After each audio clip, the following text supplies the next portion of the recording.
Lovely. Great. So good afternoon, everybody. Welcome to this community of practice session, navigating the funding of the community and learning manager for the Healthy Aging Challenge community of practice. It's funded by UKRI and delivered by the Centre for Aging Better. And I'm pleased to bring you this session today. So just want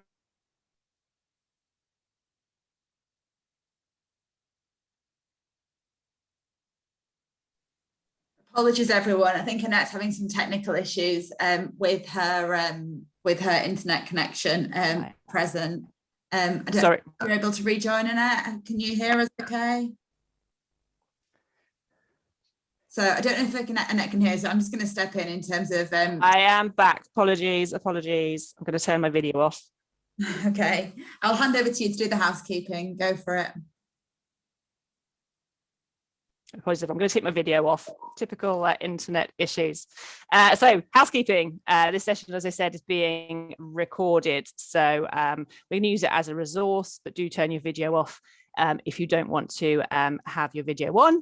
The first session is going to be more in presentation format. So do keep yourself on mute for that. And it might be better to watch in speaker mode so you can see the speaker and the slides. If you're able to amend your name in Zoom, that's really helpful for us to see who is in the room and from what project or organisation you're from. So you can amend that using the 3 dots on the top of your screen and change your name. And the chat function is live. We're in a meeting. We're keeping this an informal session. So please do use that throughout the session. In fact, why not? Drop us a note now, who you are and what you're hoping to get from today, but do engage with people throughout the session by using that chat function. Great, so there's the housekeeping. So why we're here today, just to kind of confirm, we've been listening to what the community of practice members have been asking for about future opportunities with funding coming to an end or moving on or transitioning.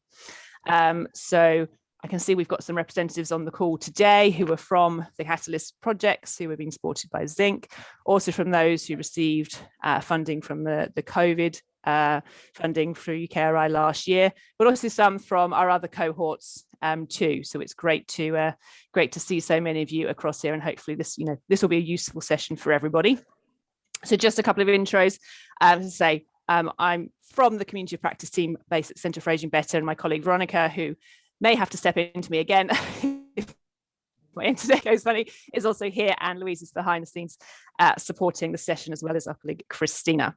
And I'm going to now introduce both Ellie Ford, the Academy Director for Zinc, and then pass over to Hugh Vasey, the Senior Portfolio Manager at ESRC UKRI, to say a few words of introduction from them as well. So if I pass Ellie, if you just want to say a couple of words. Yes, thanks so much, Annette. I just wanted to give a brief welcome on behalf of Zinc. I'm Ellie Ford. I'm the director of the Academy at Zinc, and I run acceleration across all of our programs. As many of you probably know, Zinc exists to build and scale solutions to society's toughest challenges, and we work in 4 missions, and one of those is healthy aging. So it's great to be with this community today. So thank you all for coming. Today was really designed as a kind of window into different funding and investment options.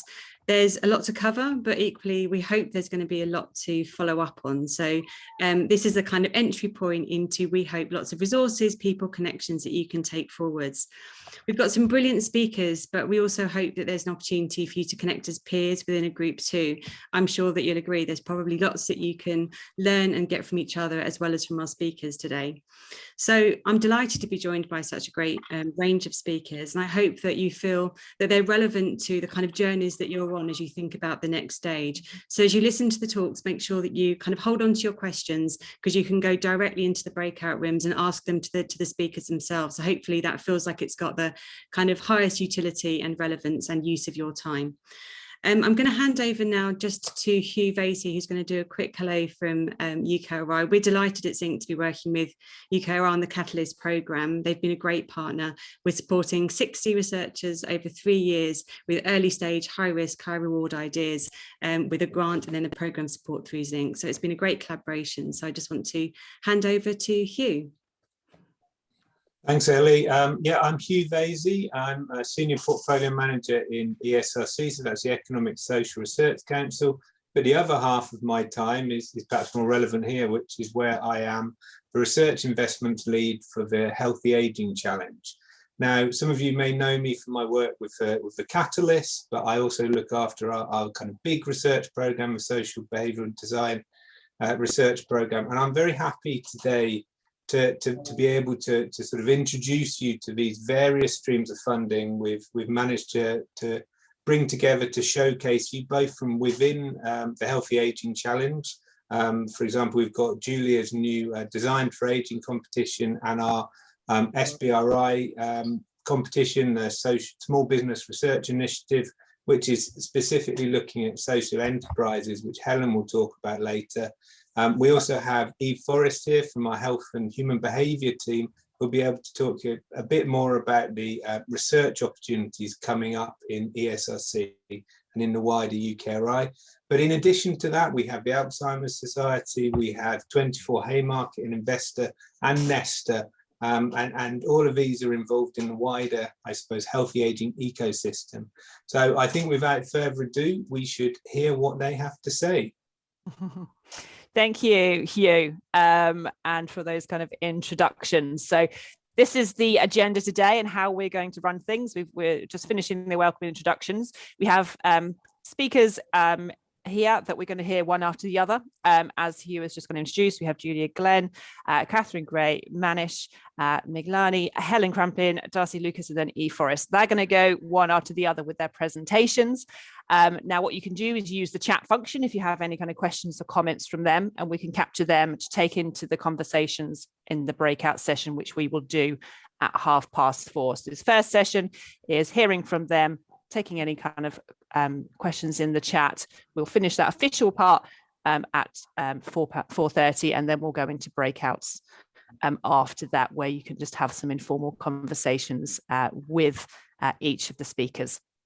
So moving us on, we will kick off, and we're going to hear straight away from Julia. Julia Glenn, who is the Design and Innovation Lead at UKRI, and is going to tell us about the exciting new Design for Ageing competition.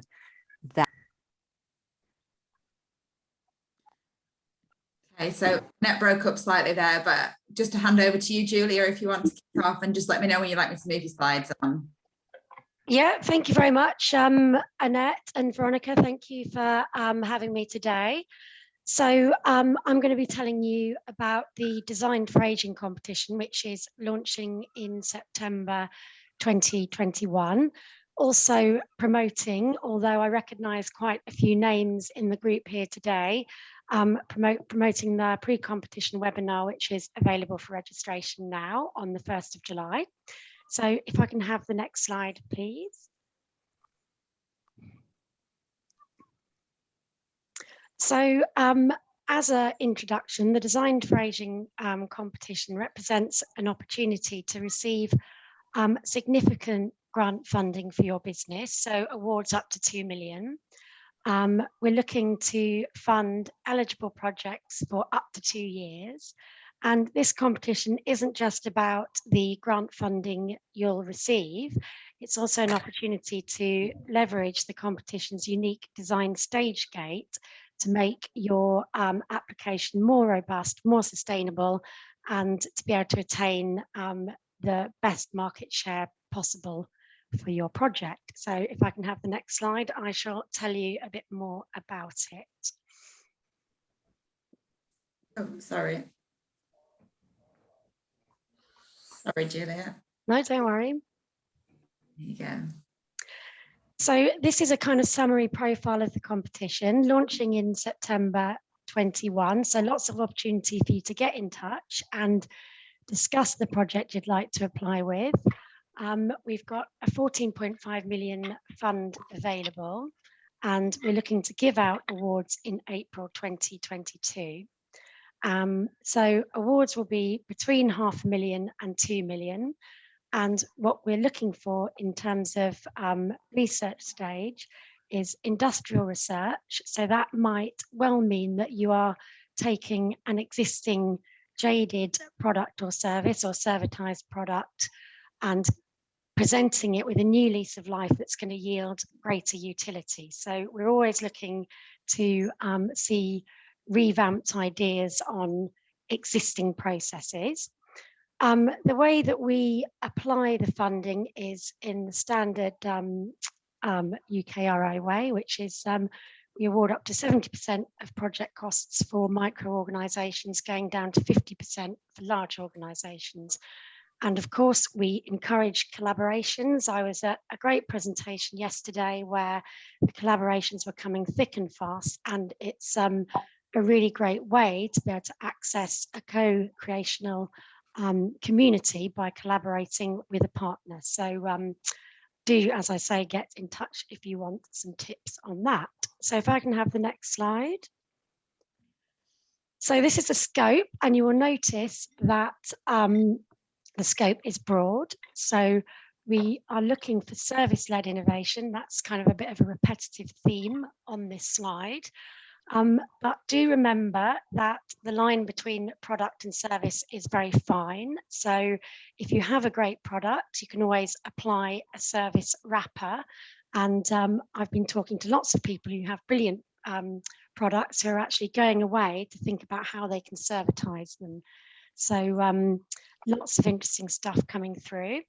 We're looking for innovation that encourages physical activity and including access to going to leisure activities. So for instance, active travel. We're also looking for innovation that addresses what we call the common complaints of aging. And that includes mental health, which I'm absolutely delighted about. And so in terms of profile, we're looking for a business-led application, but absolutely encourage collaborations. And I think we can have lots of interesting discussions about people who are interested in collaborations and maybe help facilitate that. So service innovation, as I've said, very important that your innovation addresses the inequalities of that apply in healthy aging in terms of the experiences between those who have more and those who have less. And there's lots of ways to do that in terms of your business model, in terms of how you might broker your service within the marketplace. And the thing that we do say for this competition is that unfortunately you can't come to us with an idea. You have to have something that is sufficiently tangible for us to apply the design stage gate. And I'll talk you through that mechanism, and then that will become clearer. Assessment is, as usual, by the very transparent written and interview process. So if I can have the next slide, please. So we are looking to apply a design focus throughout the competition lifestyle. I won't dwell on this because I want to move on to the exciting bit, which is the design stage gate mechanism. But this is the basic timeline, and you'll see 6 months after successful entrants are funded, we'll be applying the design stage gate. We want everybody to pass, which means that there's no interruption in your funding, and we'll certainly be shepherding you along the way in terms of your process to that 6-month point. So if I can have the next slide. So this is the stage gate, and the idea is that we have 5 overarching criteria, and each of these criteria has some more granular content, but we will be helping you and then assessing you on your ability to demonstrate user engagement, people-centered design, take-up acceptance within your practice community, and the fact that all of the first 3 criteria actually go towards augmenting your proof of market statistics i.e. by the time that you've applied all of those good people-centered and co-creational precepts, you will actually be able to prove in your business plan that you can take a bigger market share.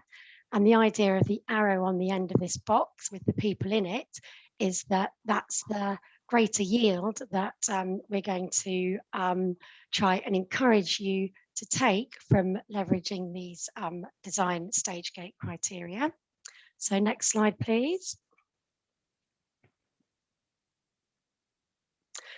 So in summary, the design stage gate is going to help you focus on user engagement, human-centered design rigor, and how you use that feedback as an asset. So throughout your project, it's a very liquid process of taking feedback and applying it and augmenting your offering so that it gets better and can take more market share, and absolutely about how you can use co-creation as an asset. So next slide, please.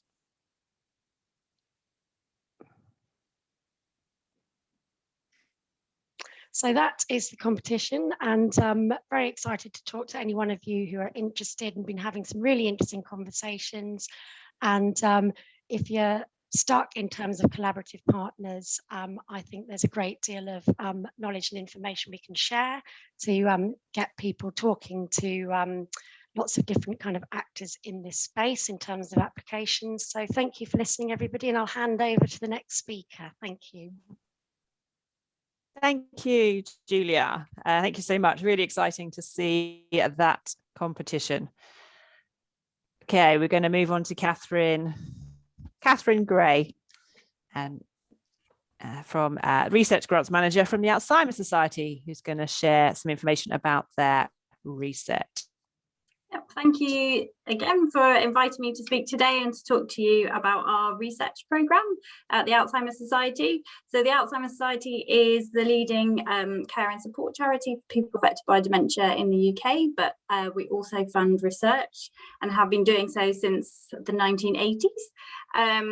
Thank you. We have a quite broad remit of what we'll cover and what's eligible for our funding programme. So we have a biomedical funding stream and then a care implementation and public health funding stream.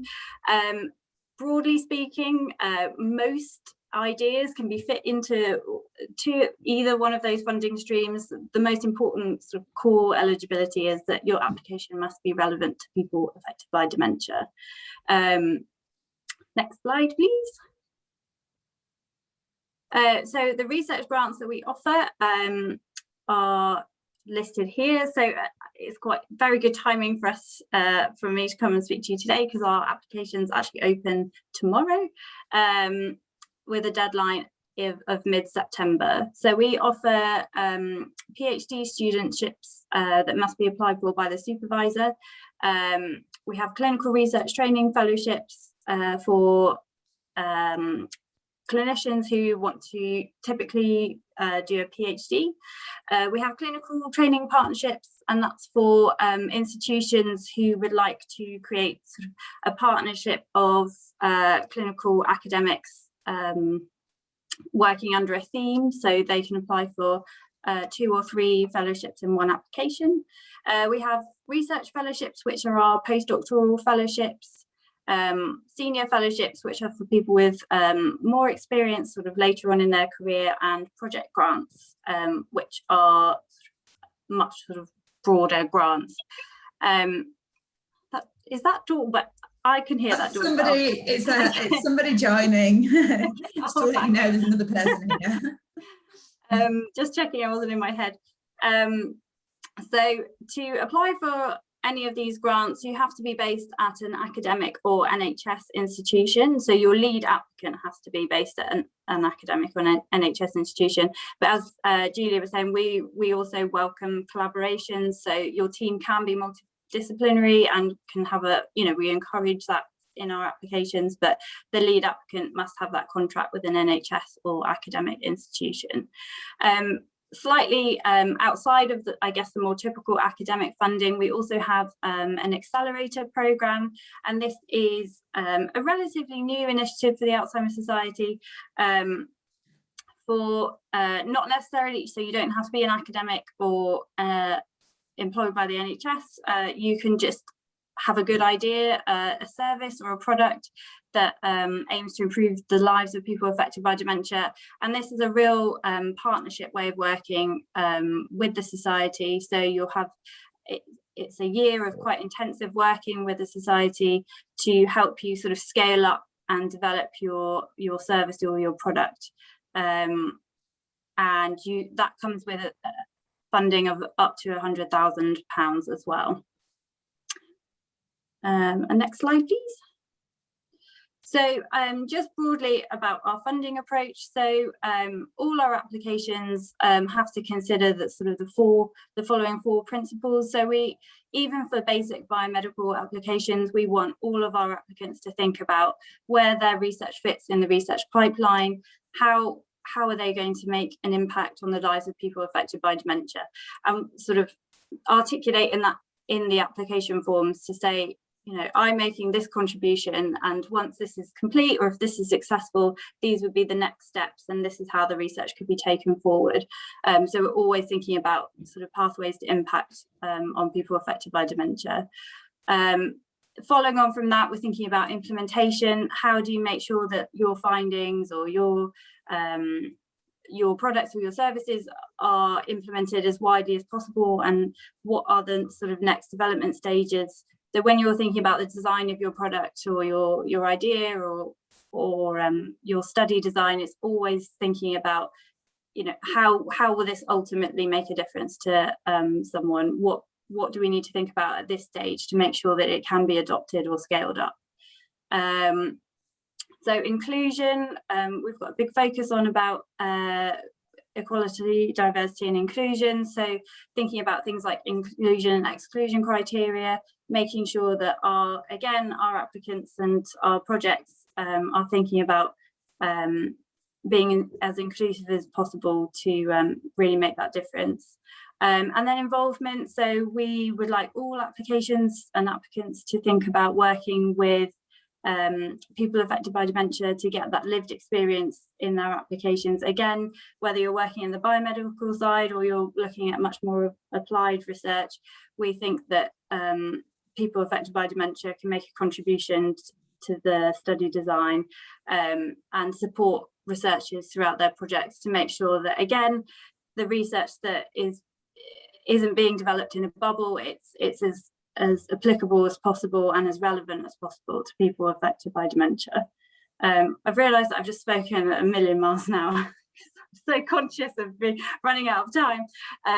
I've also noticed I haven't provided any contact details at the end of the slide, so I will do that. I'll make sure that they're shared at the end of the session, but all of our information can be found on our website, and yes, you'll be able to find me as well.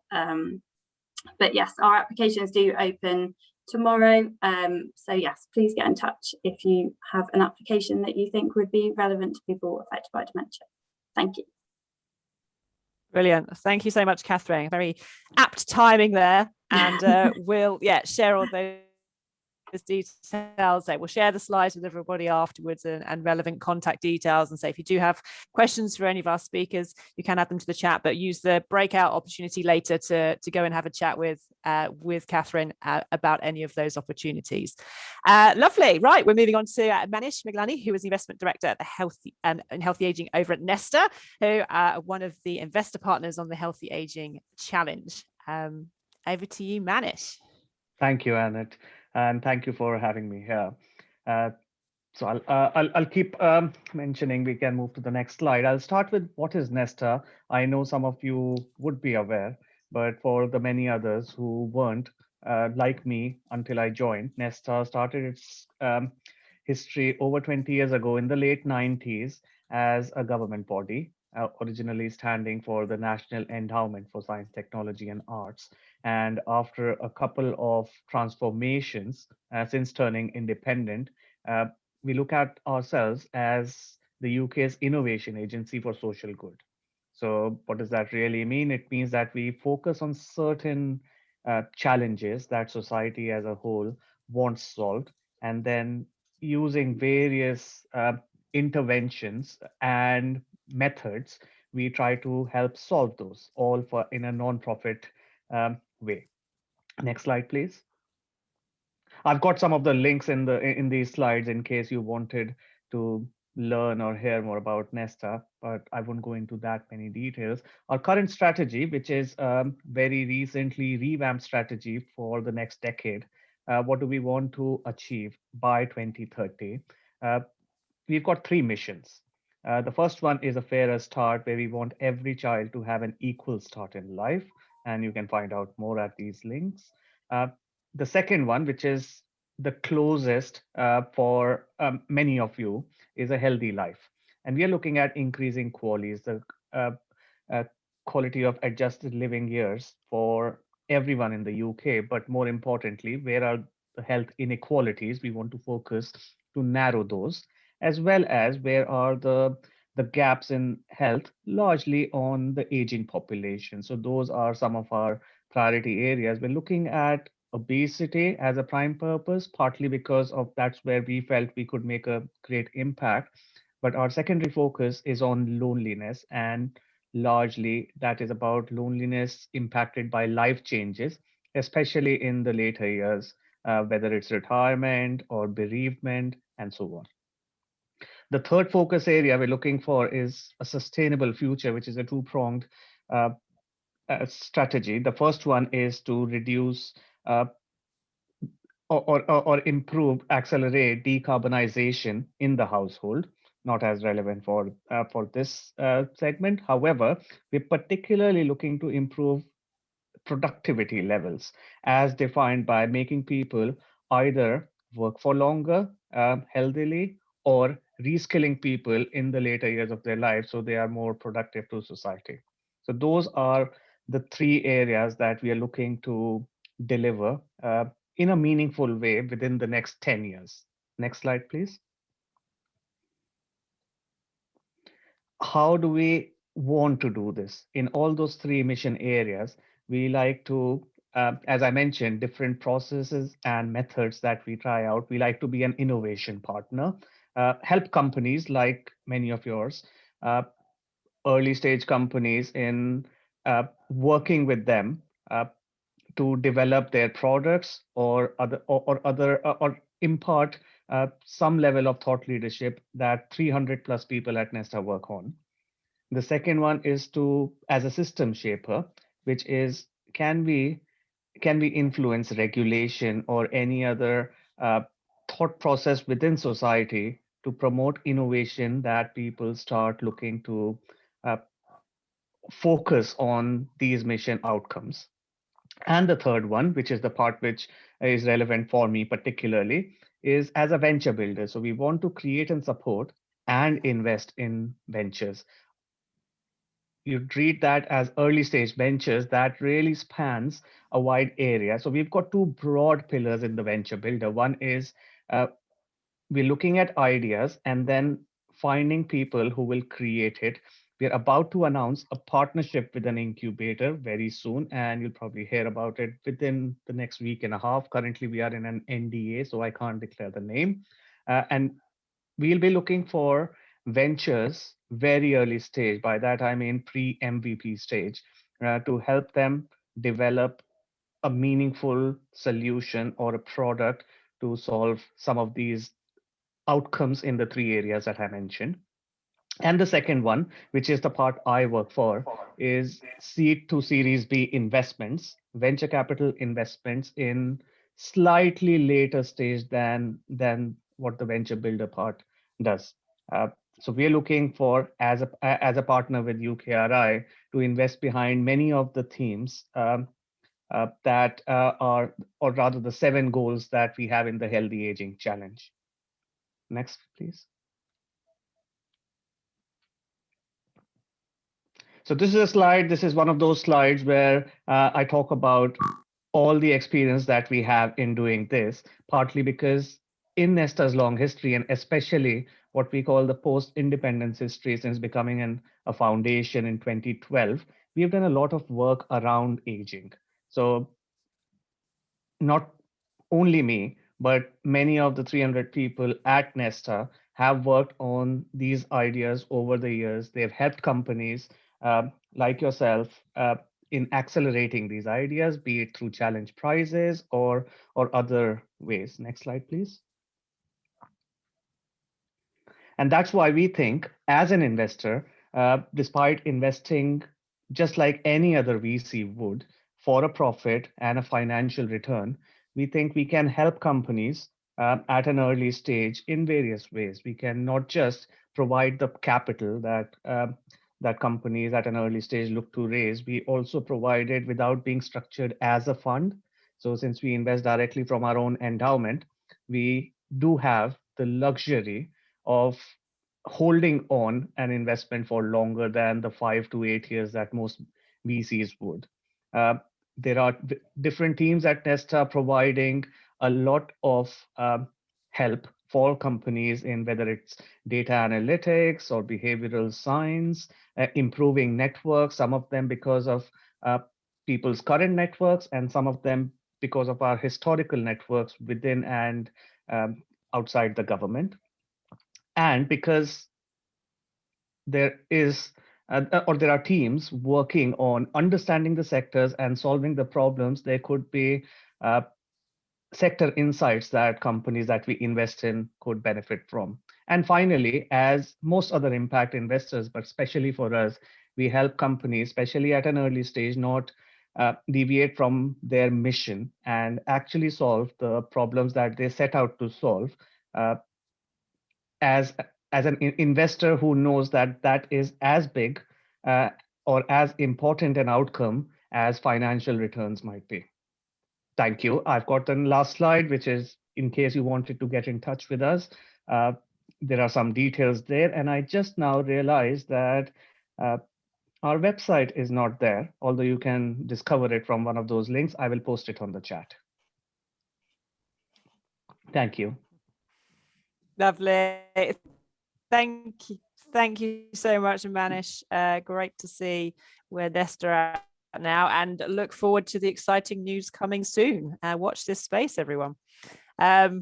Brilliant. So we're going to move on to our next speaker, and that's Helen Crampin, who is Innovation Technology Lead in Healthy Aging at UKRI, and she's going to talk about another exciting SBRI competition of healthy aging social ventures. And I believe Helen's going to share her own slides. So over to you, Helen. Thanks very much, Annette. Yes, I'm sharing my own slides only because I, for some reason, couldn't get them through. They said it was too big, but it's smaller than Julia's, so I don't know why that happened. Anyway, on to the SBRI for Healthy Aging Social Ventures. What is SBRI?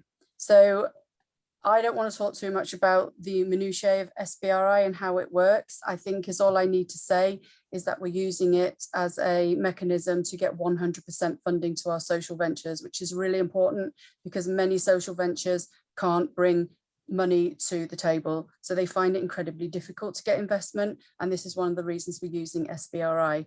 I'm very happy to go through what it is and what it means during the chat later or offline. So why social ventures? Over the past year, what's become clear working in the Healthy Aging Challenge is social ventures, social enterprises deliver fantastic solutions to those who need it most really efficiently. They often come with all the business acumen of for-profit SMEs, but they find it very, very difficult to access funding and investment. What's really different about social ventures is that the founders usually have lived experience. So this gives them really unique insights into the market they're serving. On to why we're funding them, why we decided to fund them and why they need funding. Their barriers to funding are the same as normal SMEs, but because of the long-term strategies they often have within the business, for traditional investors, it's not attractive. Traditional investors tend to want a quick return, and social enterprises don't always give that. Negative perceptions of aging we talk about all the time, and that is another barrier for funding for these types of social ventures. And obviously there's a lot of no clear mandates around aging and investing in aging. This is changing, and it's changed a lot over the past year, but we still felt as if these businesses needed some further funding. So what kind of businesses are we looking for? Obviously, we're looking for social enterprises. Now, anyone can apply for SBRI, so we've made the criteria very, very strict. It will be very clear to a business who's looking at this competition whether they are eligible or not. We've worked quite hard with partners to come up with the right criteria for eligibility, and we feel that we've hit the right note, so we know we're going to target the right audience. The other things are a bit more normal for us. So the usual things, they have to have a clear route to market. They have to have a lead customer in place. It can be a service or product. And we're looking at sustainability and scalability as well. We've got 4 million allocated. And what's unusual about the way we're delivering this competition is we're going to have 2 streams running at the same time. So stream 1 will be a smaller amount of funding, 25 to 50K. These are for smaller projects feasibility of up to 1 million. That's 1 million across the stream, the whole stream. And then stream 2, that there will be up to 3 million across stream 2. And that's for 51 to 150K. These are bigger projects, prototyping and evaluation.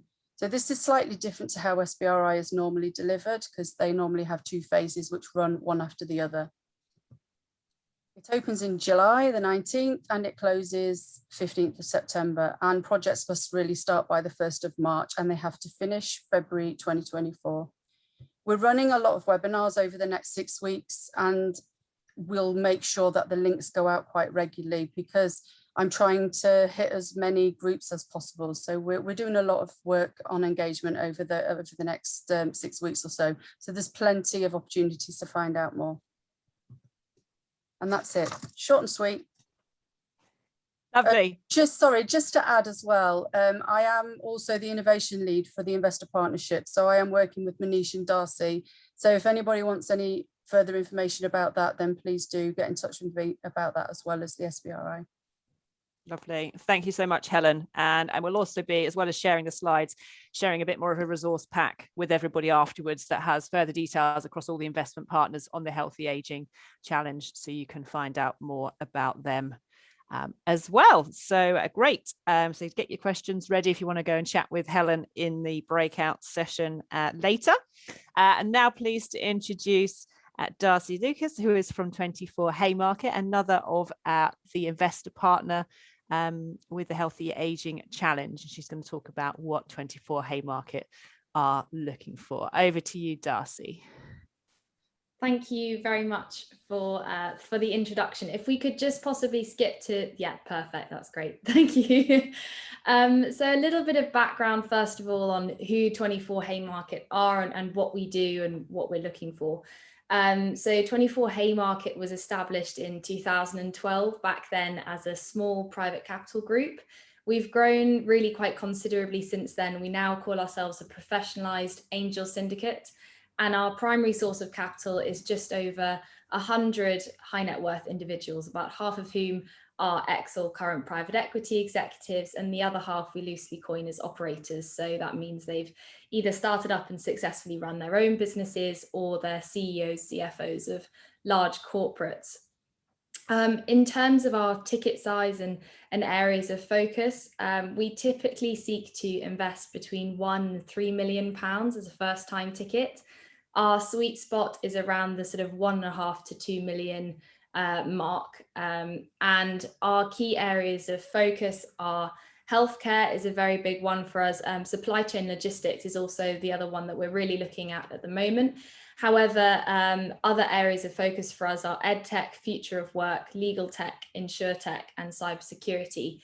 The reason why I've put them in that sort of list there on the right-hand side of the slide is that while obviously the Healthy Aging program applies to a lot of different sectors, that the 3 that we're really looking at are healthcare, edtech, and future of work, really trying to sort of facilitate funding to companies that are trying to address problems in the healthy aging space relating to those verticals.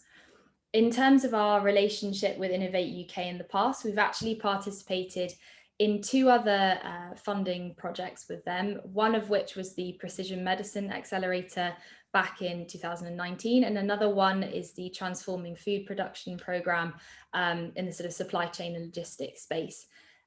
Through the Healthy Aging Programme, we're looking to deploy £2 million of grant funding alongside £2 million of equity. So that would be ideally split between 2 different investments. So putting 2 million into each. Next slide, please.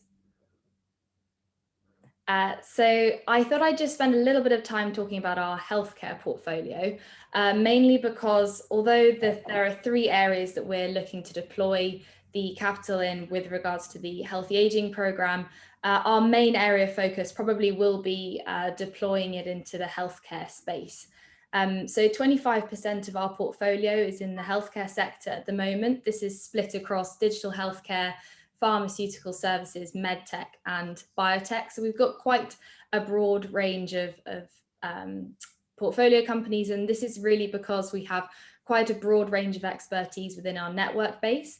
We've formulated our areas of expertise around where the areas of real sector knowledge within our angel base lies, and this is so that we can really add a lot of value to the companies that we invest in.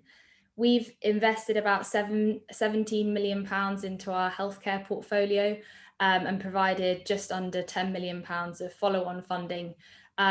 Just to sort of lay that out now, while we invest sort of £1 to £3 million as a first-time ticket, we look to invest up to about £5 million in our portfolio companies through sort of follow-on rounds. We're also in the process at the moment of building out an EIS sidecar fund. When complete in the next month or so, that should comprise about £15 million of capital. This will allow us to invest a little bit more as well, which is really exciting. Then a few extra points which relate to the healthcare side of things, but also our investments more generally. We typically seek to put one of our investors on the board of the companies that we invest in. This would be someone who is materially more invested than other investors. So our investors invest on a deal-by-deal basis.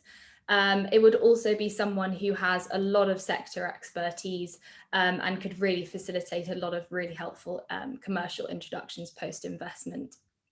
We typically seek to lead our investments, although we are also keen to syndicate. This would be typically with a lead investor who we'd know quite well. Next slide, please. Just finally, what we'd be looking for an investment. I've briefly mentioned the investment parameters, so I won't cover that again. Next thing is commercial traction.